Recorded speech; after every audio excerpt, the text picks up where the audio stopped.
નવસારી જિલ્લામાંથી પ્રેરણાદાયક અને ગૌરવપૂર્ણ સમાચાર સામે આવ્યા છે. બિલીમોરામાં દક્ષિણ ઝોન પ્રુવન ટેલેન્ટ આઈડેન્ટિફિકેશન કાર્યક્રમનું ભવ્ય આયોજન કરવામાં આવ્યું હતું. નવસારી જિલ્લામાંથી પ્રેરણાદાયક અને ગૌરવપૂર્ણ સમાચાર સામે આવ્યા છે. બિલીમોરામાં દક્ષિણ ઝોન પ્રુવન ટેલેન્ટ આઈડેન્ટિફિકેશન કાર્યક્રમનું ભવ્ય આયોજન કરવામાં આવ્યું.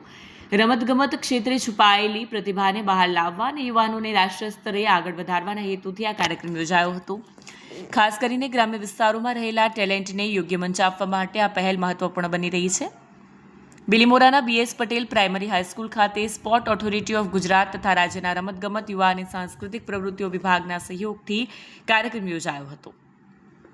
ખાસ કરીને હોકી રમત માટે યોજાયેલા ટેલેન્ટ સર્ચમાં ખેલાડીઓએ દોડ, ડ્રિબલિંગ, પાસિંગ અને ટીમવર્ક જેવી વિવિધ કૌશલ્યોનું પ્રદર્શન કર્યું. કાર્યક્રમમાં કુલ 155 ખેલાડીઓએ ભાગ લીધો, જેમાં 93 ભાઈઓ અને 62 બહેનોનો સમાવેશ છે.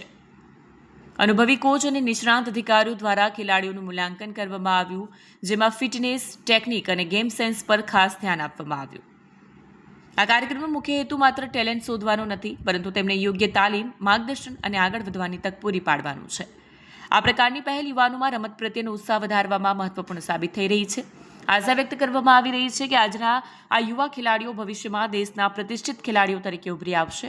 વિડીયો જર્નાલિસ્ટ ઇરફાન સૈયદ સાથે સત્યા ટીવી ન્યૂઝ નવસારી.